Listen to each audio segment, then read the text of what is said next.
Hello，大家好，我是千米，为大家带来新一期的环世界的视频了。我们来继续我们的旅程。上一期我们是打了一次的袭击啊，然后堵门打的，另外抓了一个野人啊，并且做了2次交易，拿回来了一些初始的装备和这个武器啊。这一期上来呢，我们开始逐步的要涉及 DLC 的内容了。我也看了一下上一期的投票，大家还是都希望我讲细一点的小伙伴多一点，因为老玩家可能看到这儿觉得我太慢了，已经不看了，是吧？现在留下来的大概还是对这个游戏感兴趣的新玩家居多啊，所以我还是尽量讲细一点啊。但是啊，我要说一下，我个人的确能力有限啊，因为我们一下子开了4个 DLC 啊，这4个 DLC 在游戏初始的玩法上都有很大的变化，所以我有的时候可能有点讲的自顾不暇，我尽可能的成系统的慢一点的讲给大家。所以呢，我这个节奏会很慢啊，进展也会很慢，但是我会讲的很细啊。首先一上来呢，先回答一下上一期有小伙伴的疑问啊，有关这个囚犯。这囚犯呢，之前上一次跳了一次急救，有小伙伴问我为啥不去救他啊？首先说这个急救是怎么来的，是因为我们选择了囚犯的这个选项卡。当我们的殖民地有血族啊，当我们有这个文化 DLC， 并且我们殖民地有血族的时候，开启了集血和收取血源制的这个选项啊。集血是必须要我们的这个小人拥有集血的这个技能，这个技能是需要这个小人拥有这个血缘化的基因，并且选择了集血的基因，你就有了这个主动技能，就可以理解为吸血鬼上去咬了他一口啊。所以有了这个东西之后，我们的小人在缺血的时候，我们自己可以人为的给他设定一个阈值，比如说现在默认阈值50，他到50以下，他就有可能去咬这个可以被设为集血的这个人，咬他一口啊，囚犯啊，咬他一口之后呢，会丧失他45%左右的这个血量，一个人失血呢，最多也就失血到8%，其实正常人失血不到这么多，但是在环世界里最多可以失血到80%，也就是说可以连续咬他2口啊，连续咬他2口他就倒地不起，那肯定啊意识模糊，就陷入昏迷了，就会跳这个急救的标识。这个时候其实你不太用管他，你只要不维持他的生命啊，别让他过热、过冷，别让他这个受外伤，别让他饿死啊，他自己慢慢的这个血会恢复的啊。我们来说一下血族和我们普通人的一个供养比例啊，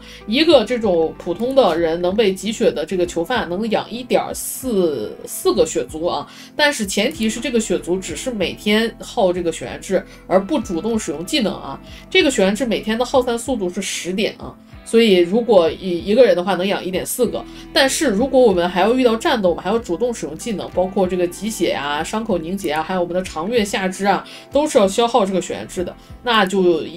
是不够的。所以我推荐大家最好是囚犯和你的血族是一个1:1的关系，是一个最好的。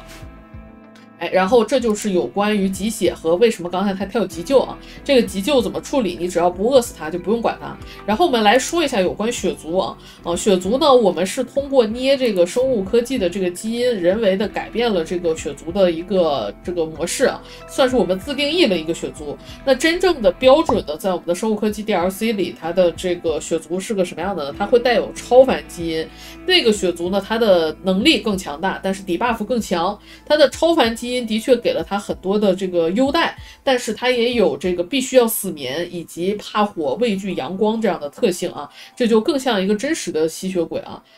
呸，吸血鬼真实嘛，就更像一个吸血鬼的样子啊。死眠基因是什么意思呢？是每隔30天他就必须死眠一次啊，如果不死眠，他会受到巨大的心情检疫。然后死眠的过程中，如果来敌人袭击了，你就没办法，你就必须让他死眠中断。死眠被中断的吸血鬼也会受到 debuff 啊，这个都是吸血鬼的限制与瓶颈。所以我们人为的捏基因的时候呢，我们会一般来说会把这个死眠的这个基因给它剔除掉，而且人为的这个捏基因，如果你不主动去开的话，你是拿不到血族的超凡基因的，你只能拿到血族的普通基因，包括血缘化，包括集血，包括长月下肢啊等等的这些普通基因。但是对于我们来说，这是足够的了，这是一个更温和以及更平和的捏法。是一个相对来说比较这个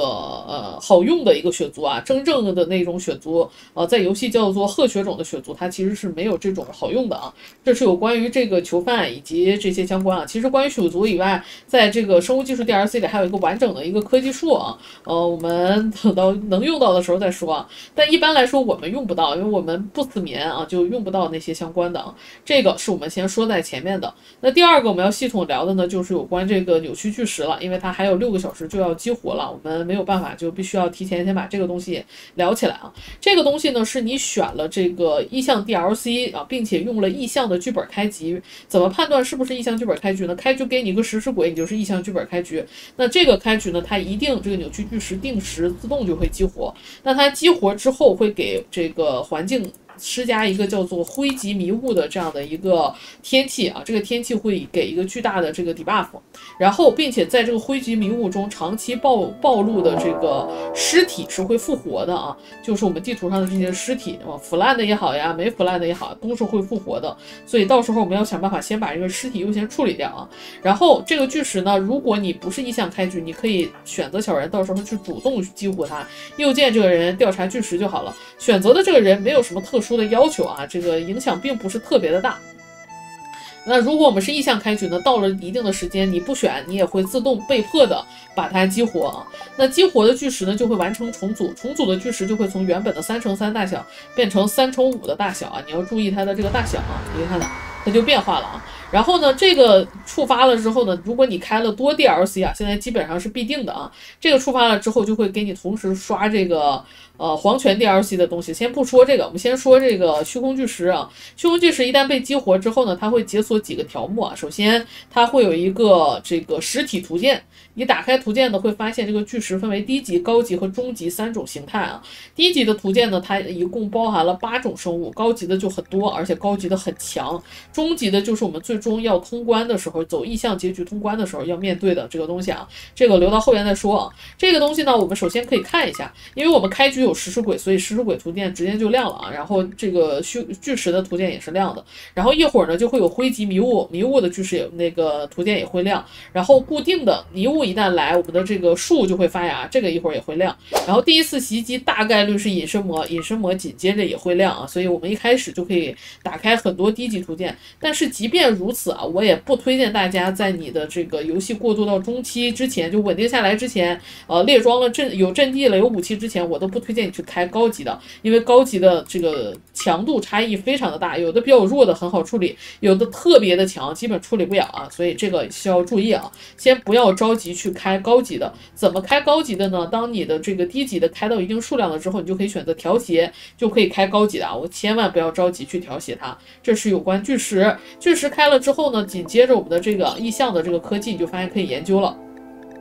意象的科技树呢，分为左右2个部分啊，左边的这边是1个点的，右边的是2个点的。1个点的和2个点的是独立存在的，1个点的呢是通过调查我们的，就说白了，1个点的就是通过低级的这个生物获得的研究点数，2个点的是通过高级的生物获得的点数才能解锁的。这2个可以同时研究，比如说我们可以同时研究一个低级的，一个高级的，这是可以的啊。但是我们初始都不开嘛。然后这3个初始的这个科技啊，优先研究实体收容也可以，研究虚空扰动也可以啊。我这里呢一般先研究实体收容啊。当然由于我们是意象开局，所以我们给了一个这个收容平台，所以你不着急，你先研究这个虚空扰动也是可以的啊。这个看看大家自己啊，这个科技线是比较灵活的。然后这个科技点如何获得呢？在你拥有实体之前啊，就是在拥有这个被俘虏的实体之前，你的小人呢基本上是通过调查这个巨石来获得研究点数的。巨石给的点数呢是动态的啊，随着你的调查越来越深入，这个给的点数每次给的点数是可以增加的。我们就可以选择一个小人右键这个啊，右键这个可以调查这个虚空巨石。在我们的这个模组里啊，这个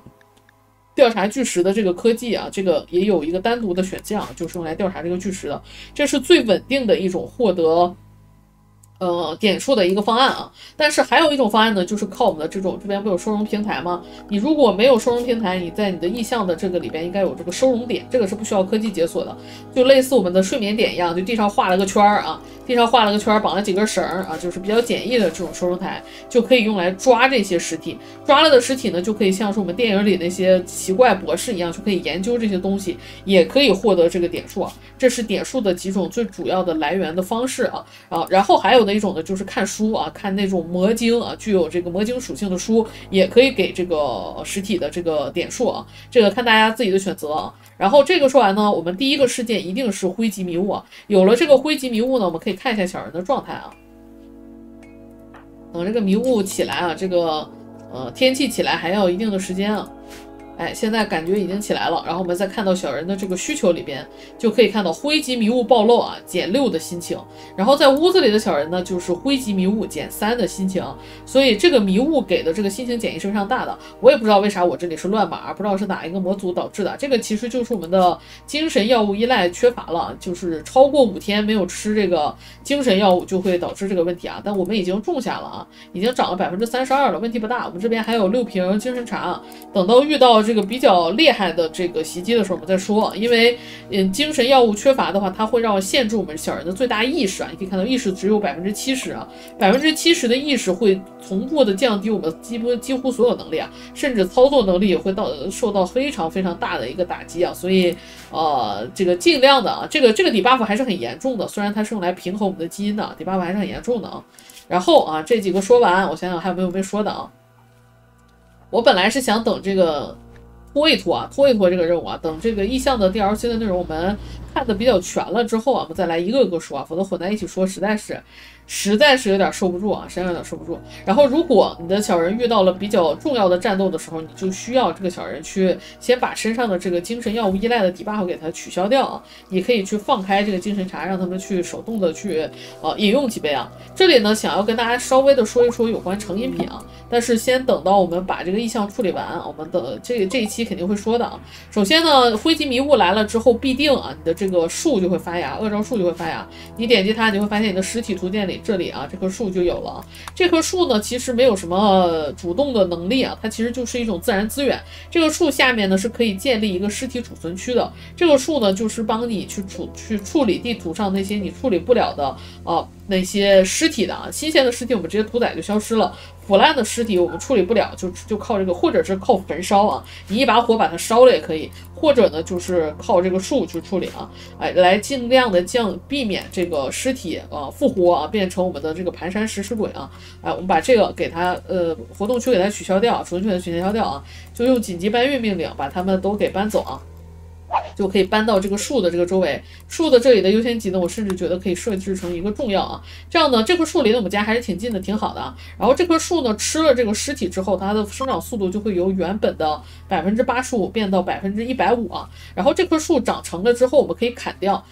这棵树呢，这棵树就消失了啊。但是这棵树生长到一定程度之后，它会必定生长出一棵新树来，所以树你只要不一次性砍绝，它是生生不息的。砍掉这棵树可以获得一定的扭曲的肉和这个灵体，都是我们意象 DLC 里非常缺的这个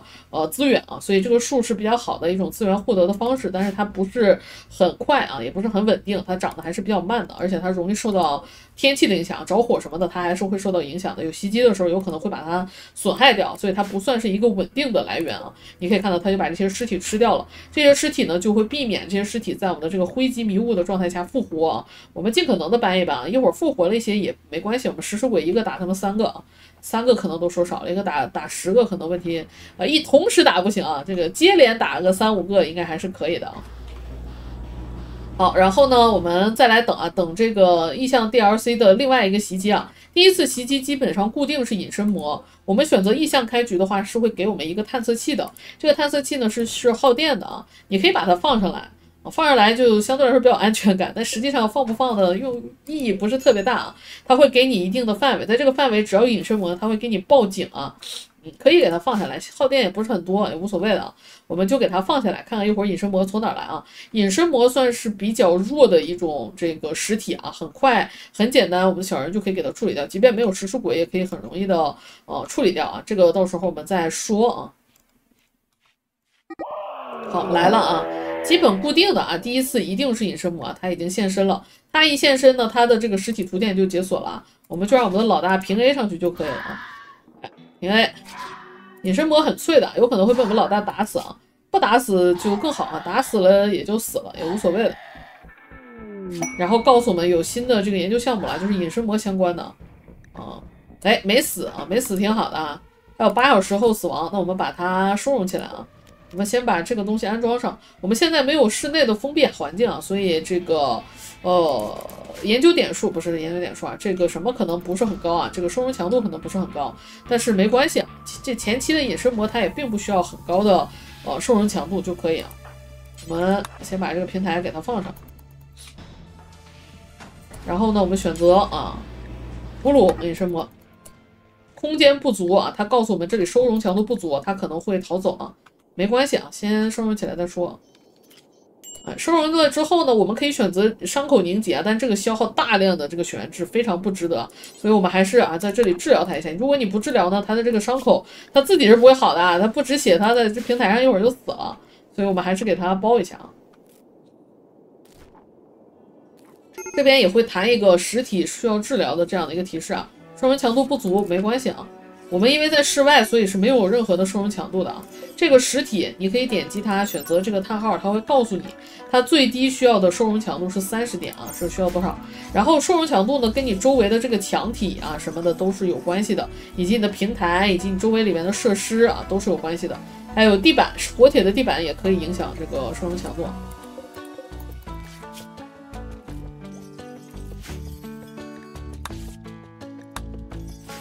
这里告诉我们任务马上就要到期了，我们看着点倒计时啊，别把这个任务错过了啊。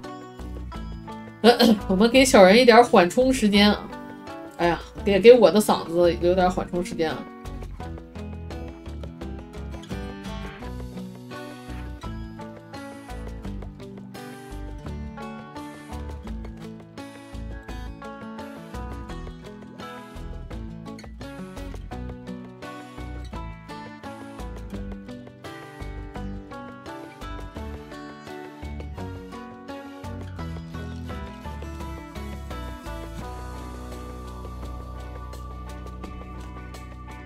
好，尸体也搬完了，我们来接这个帝国的这个任务啊。这个是我们黄泉 DLC 一定会有的啊。你如果有了黄泉 DLC， 在游戏到了一定固定的时间里，它固定会刷出这个任务来啊。这个任务呢，说白了，黄泉 DLC 的整个的任务线都是跟派系里边最下面的这个破碎帝国相关的啊。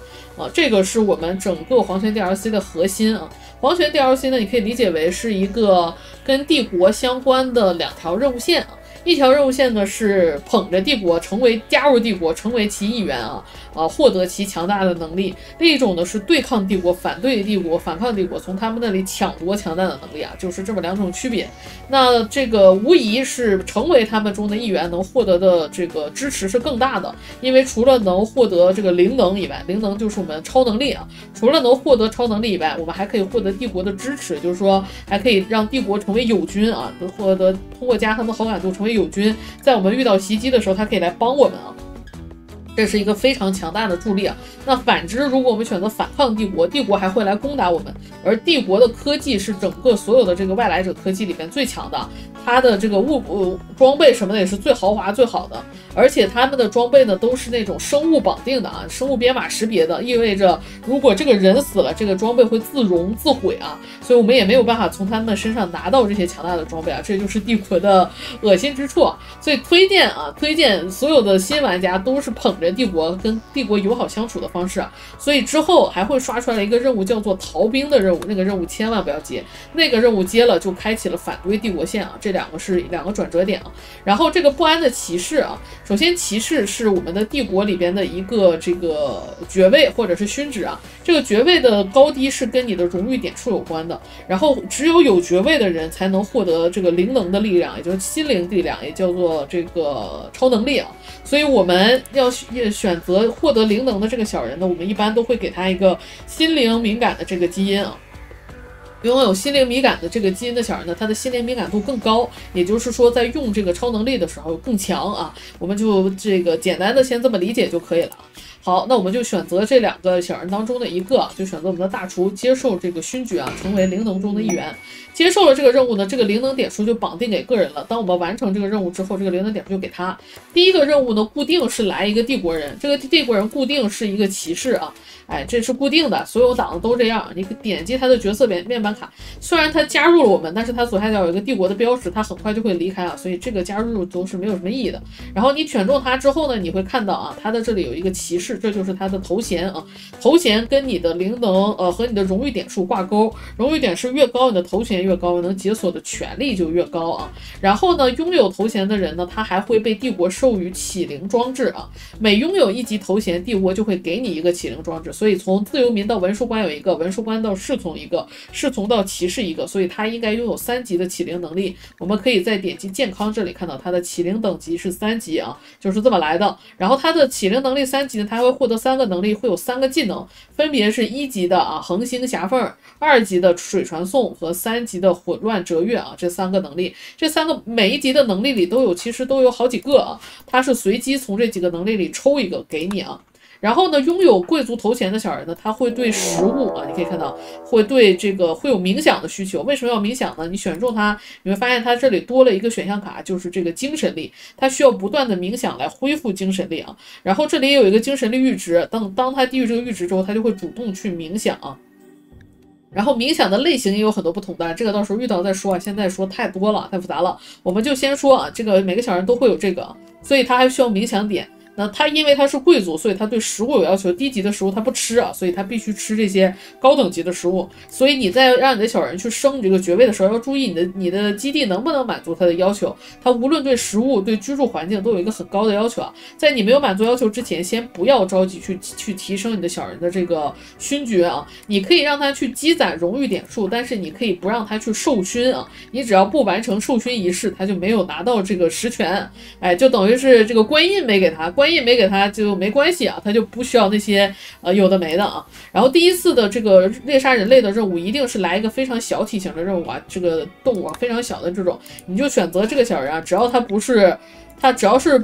不能从事暴力工作，你就近战让他 A 上去就好了。你看他格斗还有2颗星啊，问题不大啊。如果有一定的问题，你可以用他的这些能力，因为他很快就会离开我们。只要把这个小老鼠杀了，没几个小时他就走了，所以他受多大伤啊，他怎么样啊都没关系的。这个心灵能力你感兴趣，你也可以随便用一用啊。比如说我们现在就用一个试试啊。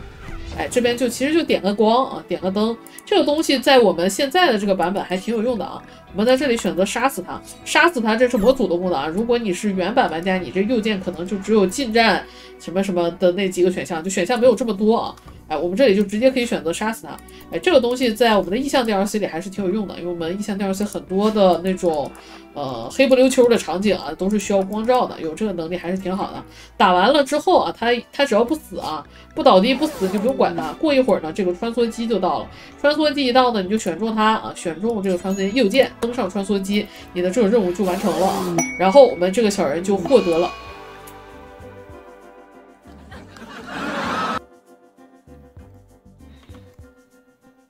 难受不难受啊？怎么回事啊？兰迪同学，这是有一定概率发生的啊，这是有一定概率发生的。被拒绝了求婚，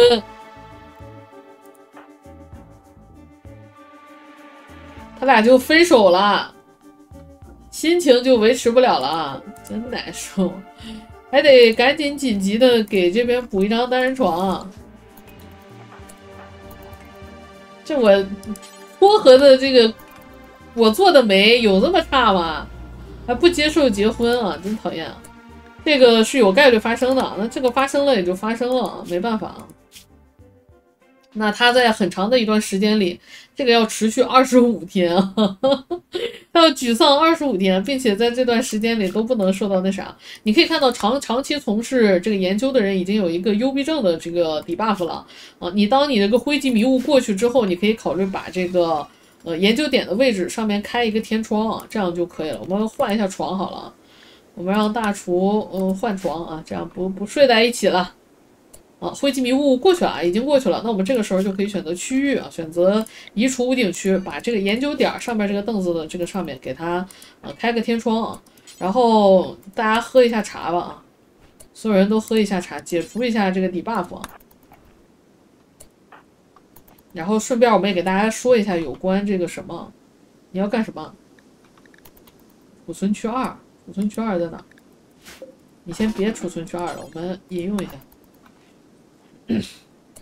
好，引用了这个精神茶之后呢，我们可以看到刚才的那个精神药物依赖的那个 debuff 已经消掉了，并且呢，我们获得了2个词条，一个呢叫做精神茶亢奋，这就是这个成瘾品带来的好处啊，你可以理解为它能持续5个小时，在这5个小时里呢，我们疼痛感受下降，休息的这个值下降的更慢，也就是说需要休息的时间间隔更长。但是同时我们获得一个词条叫做耐受啊，耐受是什么意思呢？就是说我们会有耐药性啊，当这个耐药性比较弱的时候还好啊，就是这个效果还是挺高的。当这个耐药性很强了，也就意味着我们再喝同等数量的精神茶，它能得到的增益或者是 buff 就会有所减少啊，这就是所谓的耐受。那这个成瘾品除了耐受以外呢，它还有一个东西叫做我们的这个过量，或者是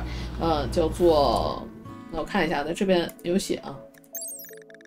成瘾品呢，它比较复杂，因为它会有很多很多的这种词条啊，这种词条呢，有的时候就是叠加在一起，让你觉得不知道到底都是什么意思啊。首先呢，它会有一个药物浓度啊，药物浓度是随着时间下降的，然后有效时间就是我们刚才看到的那个5小时。然后成瘾品呢，主要分为3大类，一个是社交成瘾品，一个是烈性成瘾品，一个是药物成瘾品啊。社交成瘾品呢，它有一个安全服用间隔，这是成年人的。如果你是孩子呢，你就看右边的这个。右边这里有一行啊，孩子的话，它有不同的间隔，意味着什么呢？意味着只要你按照这个间隔去服用，它是永远不会成瘾的啊。那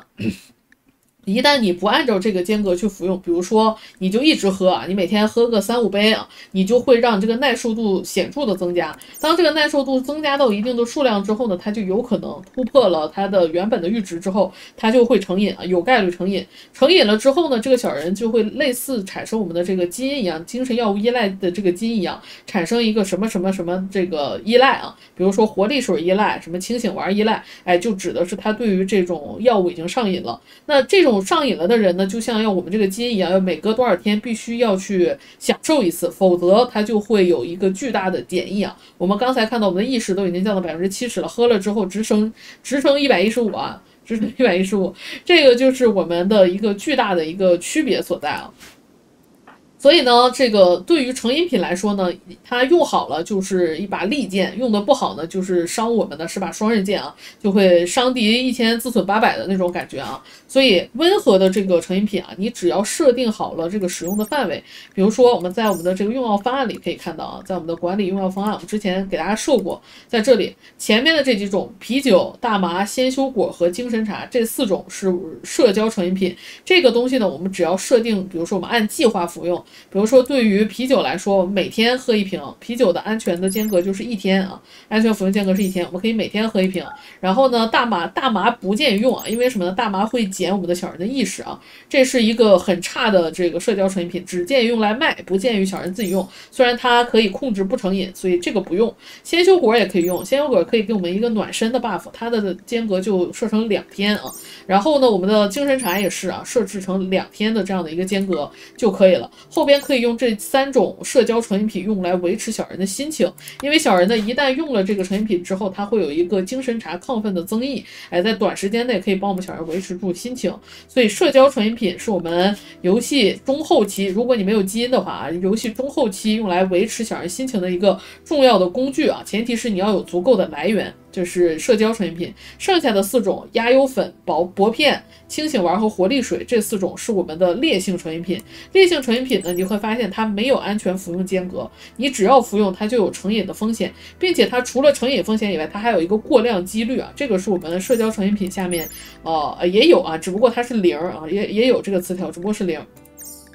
那它过量了会怎么样呢？过量了就会造成一些不可逆的脏器损伤，我这里会把一些损伤的条件给大家放在这里啊。所以呢，只要服用它就有过量几率。过量分2种，一种叫累积过量，一种叫随机过量。随机过量就是抽奖抽中了你了，你就被抽中了，就一下子吃第1节针就过量了。这也是有可能的，只有0.5%的概率啊。对于活力水来说，那累积过量就是你在短时间内不停的用，就累积到了一定的阈值，就像我们刚才说的耐受度一样，在短时间内大量的用，累积到了一个阈值所引发的这种过量啊。那对于我们来说，因为我们有精神药物依赖的这个基因，什么是精神药物呢？包括3种压油粉、薄片和我们的这个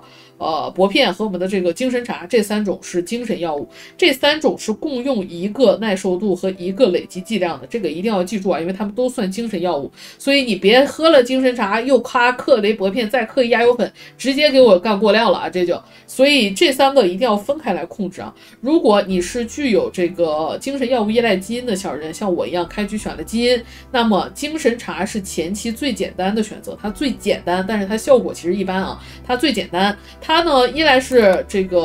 好做啊，因为科技点数需求的少，在我们的研究里我们已经研究完了啊，在我们最主要的这个研究里最前面，精神液冲调有个篝火，有一个烹饪台就能做啊，它的科技点只需要500点，最简单啊。那这个是最简单的选择。那对于我们精神药物依赖基因的这个小人来说呢，最好的选择是什么呢？当你这个精神液的来源充足了之后，我就建议你选择压油粉。因为压油粉的属性是这个里面最好的，能同时增加的这个属性最好的，但前提是你一定要有足够的精神液，因为压油粉消耗的精神液的数量比较多，它有40个精神液啊，它才能做啊，它消耗的数量比较多，而我们的这个薄片啊，它只要20啊，所以它的这个消耗的量是有所区别的，但是它的给的这个增益效果，压油粉是更好的啊。所以游戏的后期，我们自己的殖民者啊，精神药物依赖的殖民者是克这个的，然后薄片是用来去卖的最好的一个成瘾品啊，它比较轻，它的工作量不是很大，比较适中，它的价值也比较高啊，你可以看到它市场价值啊也很高啊，也比较高，哎，是一个比较好的用来外销的一个成瘾品啊，哎，这几个成瘾品以及它的这些特性我就说完了，然后额外再说一点的就是呢，我们拥有这个精神药物依赖的基因的这个小人，他们是不会有成瘾的这个风险的。比如说我们之前说了啊，克这个烈性成瘾品，只要克了就有成瘾风险啊，因为没有安全服用间隔是危险的嘛。但对于我们的这个已经精神药物依赖的这些小人来说，克这个精神类的药物啊，就这3种，它是没有任何的成瘾风险的。哎，它没有成瘾风险，并且呢，它也不会这个有随机过量。它只会有累积过量，这2条对于我们是不存在的，所以我们只要定期服用就可以了。所以压油粉对我们来说就是没有任何的副作用的啊。这里啊，我希望我说清楚了，如果我说的还不够清楚呢，欢迎大家在评论区和弹幕区留言，我会在后边啊尽可能再给大家解释啊。好了啊，哎呀。终于把我们这一期想讲的大头的东西给大家讲完了啊！能一期讲的内容真的还是挺有限的，可以看到我们游戏时间其实没走多少啊，但是我讲了很多的东西啊。后边有其他的东西，我们再来慢慢的一点点讲。每期我们有一点点的重点啊，有一些必须跟大家讲完的，有一些随机遇到的，再来跟大家分享的啊，这个是不同的2种。现在呢，我们看我们现在殖民地的状态啊，现在有点缺血啊，我们现在需要血。那我们接下来就要搞的就是我们的，哎，这里也提示了啊，圣职者职位未被分配啊。当我们的这个殖民地的财富值啊，应该是跟财富挂钩的啊。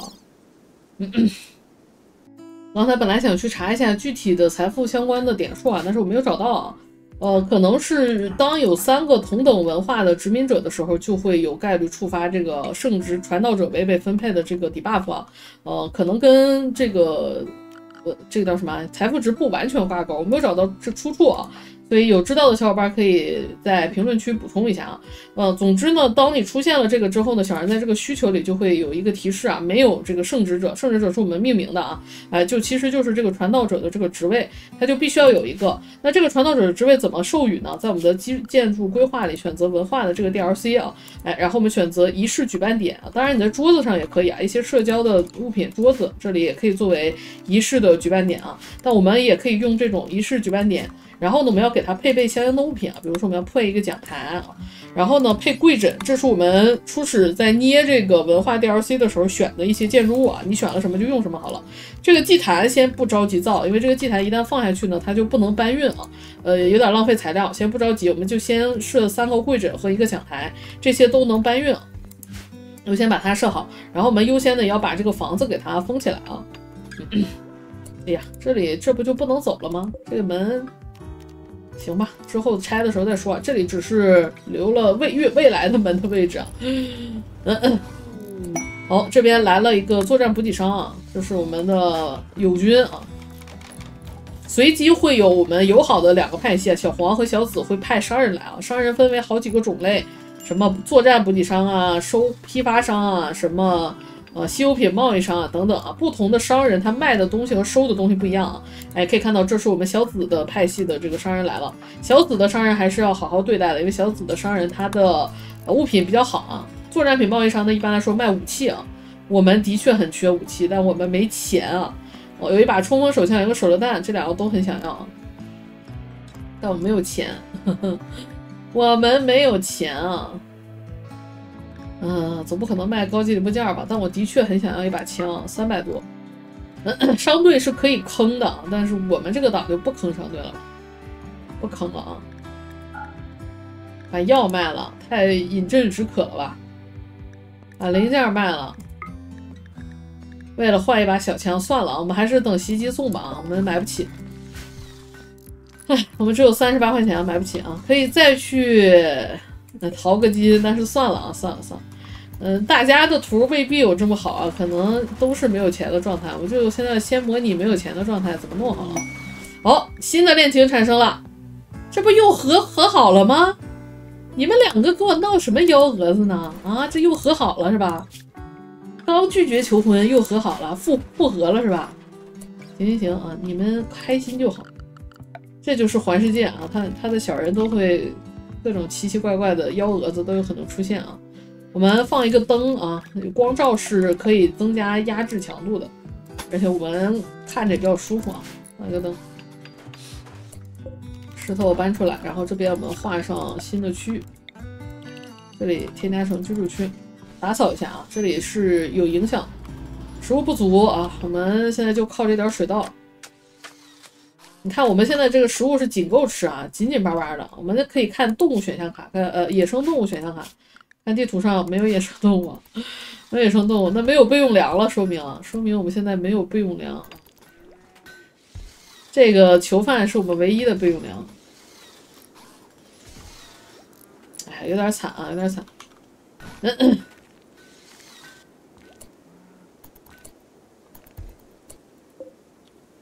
它的这个重新连接的这个长度是有长度限制的，它可能太远了。我们把这个电线再往这边拉一拉，再拉一定的长度，否则它太远了。然后这边好了之后呢，我们开始搞机器人的东西了。好，哎，这样就好了。然后我们来开始给大家讲文化 DLC 的内容啊，算是我们这一期的最后一个内容。这个飞船迫降，这是一个任务啊，10个小时就结束。哎呀，这个挺想接的。这我们一会儿再说吧啊，一会儿再说。我们先说文化 DLC 的内容啊。当你想这个出现了这个 debuff 之后，你就要开始分配职位了。首先，什么是职位啊？职位是我们在捏这个文化的时候，我们可以打开我们的文化的选项卡啊。这里文化的选项卡，我们在捏这个文化的时候，我们在下面会自己的选一些职位啊。这边最多是4种职位，有2种是必有的，领袖和传道者。上一期我们讲到，领袖是可以增加我们交易的这样的一个系数的，可以让我们交易起来这个更有利啊。这就是我们的来源，领袖的来源就是在这里来的啊。但是需要注意，不要无脑的给你的小人去发布职位啊。因为什么呢？因为这个其中的2个职位，领袖和传道者，它一旦选择了，会让我们的小人的心情直接减12点啊。你就可以理解为责任更大，这个心情越差哈。你这个责任更大，这个职位越大，责任越强，你就会有肩负更大的责任，它就有压力啊，它就从这个很低的期望就会变成这个12点的那个期望的值啊，所以他的心情就会变得更难维持。所以推荐你的殖民地里一定要有一对夫妻小人，这对夫妻小人平常最好是心灵伴侣，因为心灵伴侣在一起，它还有额外的加成。这12点的心灵纽带就把这2个职位的 debuff 算是给它抵消掉了，所以这也是为什么搞一个这个心灵伴侣基因的最主要的一个原因啊。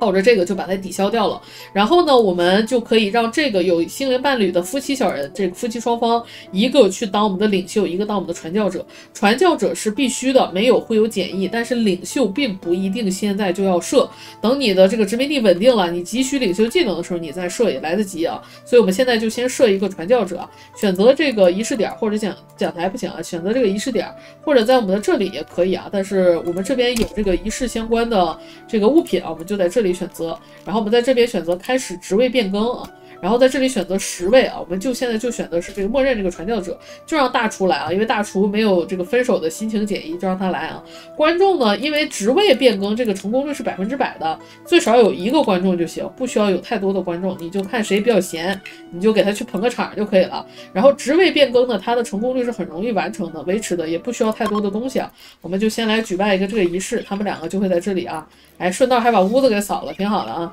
哎，就夫妻俩就是吧？啊，你以后就是我家领导啦，我以后为你马首是瞻，请你不要再拒绝我的求婚了。好吧，好吧，我原谅你了，我们这次就复合了啊！哎，他就复合了。然后你可以看到这个小人的左下角就会出现一个职位的这个图标啊，他就已经成为我们的领袖了。然后这个心情啊，你就看到变成了合理的期望，就减了2级啊，这就是他最主要的一个底 buff 所来。但是它也有增益，你成为了这个传道者之后呢，你获得了这种4个新的这个传道者的技能啊，分别是这4个啊，这些都是干嘛用的呢？用到的时候再给大家讲，我不能一次性的讲太多啊。这个就是这个职位，然后呢，除了这个职位以外呢，我们在文化里边，我们认为还可以再加2种其他的职位嘛。我们加的是射击专家，能加哪种职位呢？是跟你选择的这个魔音种类是有关的，我这里会给大家列啊。你对应的魔音解锁的职位是专家的种类是不一样的，最多2种专家，射击专家和生产专家是版本答案啊，所以我们一般来说都直接选版本答案。那有了这个专家之后，你要明白，你如果让他当了专家，他会有一大堆不能干的工作啊，所以他除非你特别急需，所以前期先别着急成为专家，尤其我们前期这3个小人啊，这3个小人基本上是一个全能型的小人，用来对付各种各样的事情的，所以先不要着急让他们当专家啊。这个传道者是不得已必须干的啊，所以这是另外的一个事儿。第3个事儿要跟大家说的就是我们之前设的这些节日，我们现在就可以开始开节日了啊。开节日有几个好处，一是节日如果举办成功，我们小人会获得大量的心情增益，并且呢，节日举办的时候，我们会有一些随机事件的发生，比如说我们前3个节日设置的是可以加我们附近派系的好感度啊，然后后3个节日是可以招募一个50%的几率招募一个同文化的一个殖民地的人啊，哎，这个是很好的，因为我们不需要再洗他的文化了，这文化直接跟我们是一样的，这个是很重要的啊，所以我们现在就可以开节日了，这是第1个好处。第2个好处呢，你开节日才可以获得这个改革点数，有了改革点数，我们才能够去解锁下一个魔音，我们最终的魔音形态远不止这一点啊，所以哎，这个也是很重要的。值得注意的是呢，我们这边仪式里有一个教化仪式啊。当你的殖民地里有这种囚犯跟我们的文化不同的时候，我们就可以开这个教化仪式，哎，听众就会变成他啊。我们主讲人肯定是我们的传道者。然后呢，你可以看到这边的效果预期和效果乘数，哎，跟我们的社交有关啊，跟有多少个参与者有关，参与者越多加的越多，然后跟这个房间的这样的一个品质有关啊，或者是美观度有关啊，这个是都有影响的。如果开的不好呢，效果不好，它可能会有底 buff 啊，糟糕的和无效的都是0。哎，精彩绝伦的是这个1和2，我们可以开一个试试啊。一旦开成功了之后呢，这里也能给我们一点的这个改革点数，这也是一个获得改革点数的方法啊。但是每次开仪式都是花费很长时间的啊，影响我们小人休息啊，大半夜的。然后我们马上天亮了，还得接这个任务啊，没事儿啊，问题不大。这个任务很简单啊，无效的仪式啊，无效的仪式，你看到这个认可度反而增了，认可度反而没降啊，没像我们那个啥转变反而增了。他自己的这个认可度在社交这里看到，他是属于这个文化的，他这个认可度是40%多。我们先要把他的这个认可度降到0，然后就转变成我们的文化了啊。他刚才给了我礼物，给了3个1啊，谢谢老板，谢谢老板，谢谢老板。好，我们2个小时就要过期，我们现在就接了啊。这个说一下，这个飞船迫降任务是整个所有的任务里边啊最简单的任务啊，最简单的任务。为什么呢？因为它会有自己会有防御力量啊。还会给你降一个飞船，就即便你这个任务失败了，就是一般来说就是会来一个帝国的人让我们保护一下，会有人来袭击他。我们目标只要让这个杜埃卡斯不要死就可以了，这个近卫死不死都无所谓。然后他必定会给你一个穿梭机，穿梭机你拆了以后会有大量的这个废钢渣，也是一种钢铁的资源啊。所以呢，就是买不了吃亏，买不了上当，还有荣誉点数啊，我们就选择接一下。然后一接呢，这个穿梭机就坠毁了，哎，好近啊。哎，你可以看到，我们只要保护这个人就好了。然后这个就是帝国的那个士兵，可以看一下他的这个健康这边，他会身上有一个制容器啊，这个东西会把他身上的这个装备直接就全都给融掉了，防止我们去抢他们这个帝国的这个装备啊。这个人身上还有一个乐丝芯片啊，然后他的装备，你可以看到帝国人的装备相对来说比较好啊，这个电荷步枪。你看他们都是生物编码的枪，这个枪即便掉地上了，我们拿起来我们也用不了，因为它是绑定了 DNA 的啊，只有他自己能用啊，就很烦啊。这离我们有点近啊，不能不管啊。那我到时候我们让食尸鬼去支援一下啊，主要是我们也没有食物了，赶紧来一个袭击，给我们送点粮食。好啊，现在心情都维持住了啊，领袖也好了，我们现在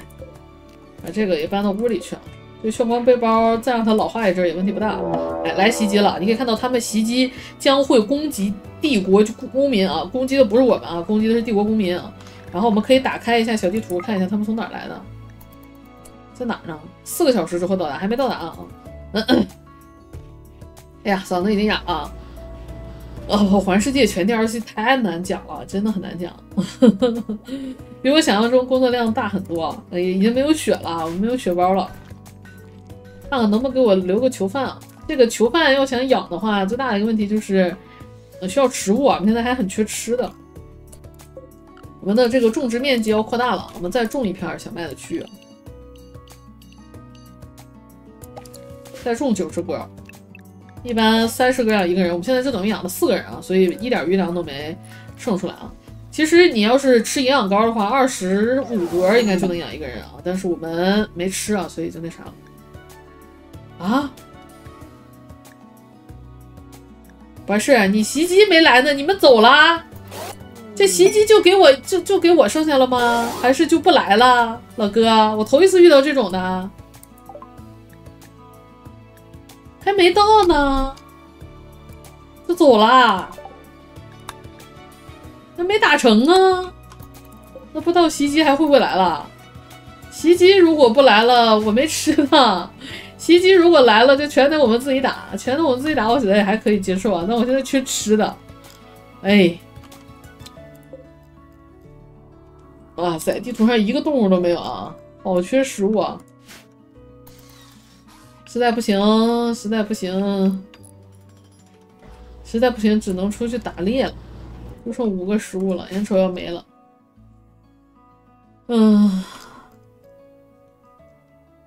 我们还有一个盲盒没开，那里边有可能会有人肉的啊。啊，这个鸵鸟要浪费了。